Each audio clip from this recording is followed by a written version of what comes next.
So after selling on Etsy with my wife for over 3 years, we have found that 99% of new Etsy sellers, they don't know about how to get sales the right way. And a lot of times it's the mind. It's really the mindset. It's a business mindset, but there's also some things that you just wouldn't know unless you've been in business before. And that's what I want to cover here today. I want to cover 5 of these, and I really want to help the new seller, but also if you're a seller that's struggling, this is going to help you as well. So the very first thing, and I have said this thousands of times at this point, at least I feel like I have, but this is the number one thing, the number one mistake. And if you've been watching any of our past videos, you probably know what I'm going to say.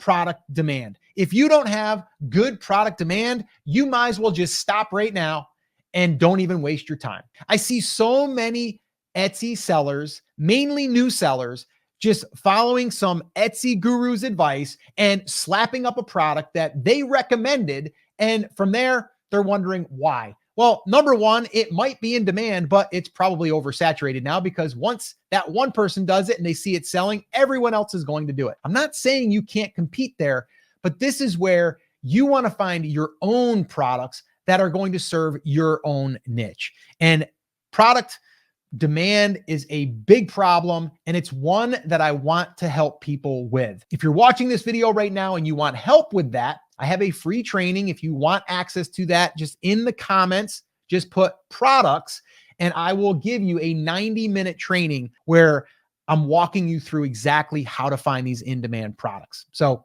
in the comments, products, and I'll make sure I send that to you. The second thing is SEO.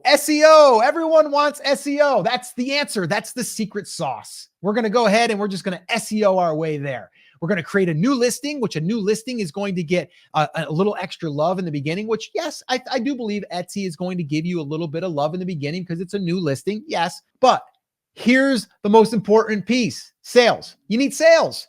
And in order to get sales, there's some things we're going to have to do, which we'll talk about those here in a minute. But SEO, it's this big thing that has been blown up that people think that they're just going to be able to put in a title that is going to help them get ranked. And then once they do that, they're going to get in front of traffic and they're going to magically get sales. And I'm here to tell you that's not what's going to happen. All right. That's not what's going to happen. You're not going to rank. All right. You're not going to rank that easy. And if you do rank, it's not for the right keyword. And it's a keyword that no one else is ranking for because no one else is searching for it. So SEO is another big problem.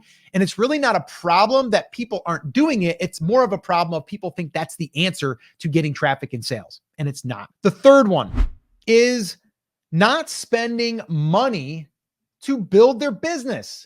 And one of the key things to building your business, to getting sales, like I just talked about, is to pay for exposure, paying to get in front of people that might want to buy it. Like I said, the one before this, SEO.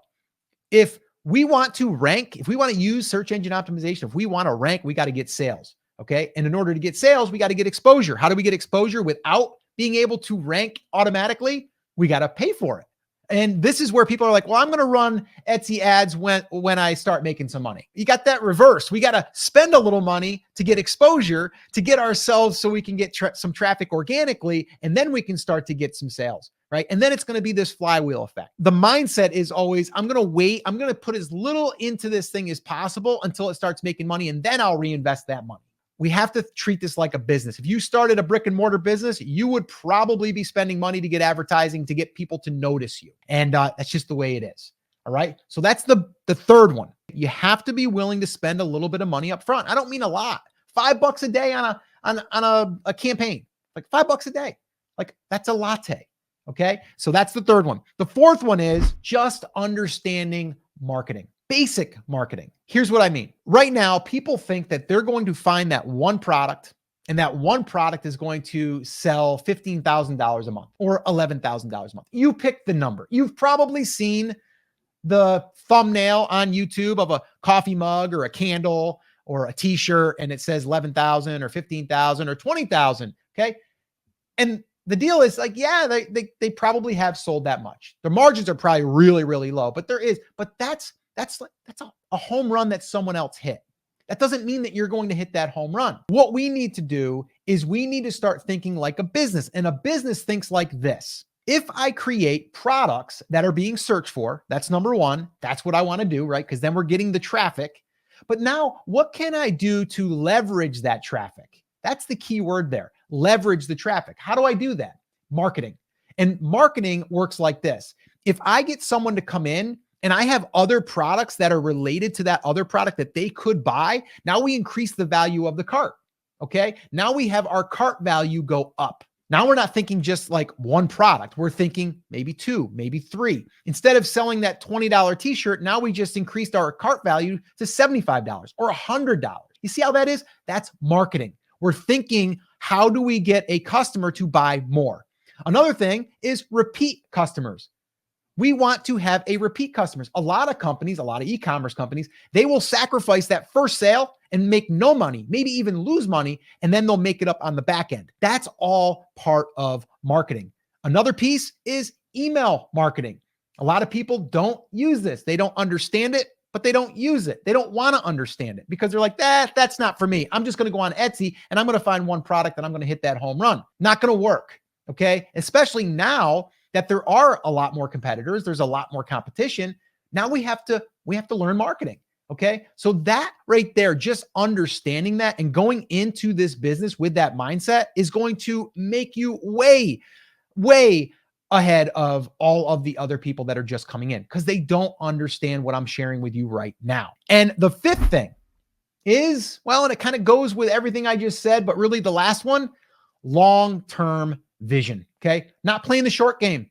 This isn't about throwing something up, making sales tomorrow, and putting money in your pocket tomorrow. That's not what it's about. It's about building a business, building assets in the business. These are products that you have. These are assets. And then from there, also building a customer base. If we build a customer base, we can now use email marketing. Remember what I just said about marketing, right? Huge, big thing. We need to become marketers. A lot of times people want to create the products, but they don't want to market the products. You can have the best product, but if you can't get it in front of people, there's not anybody that's going to be able to buy it. So the long-term vision is really where we have to focus.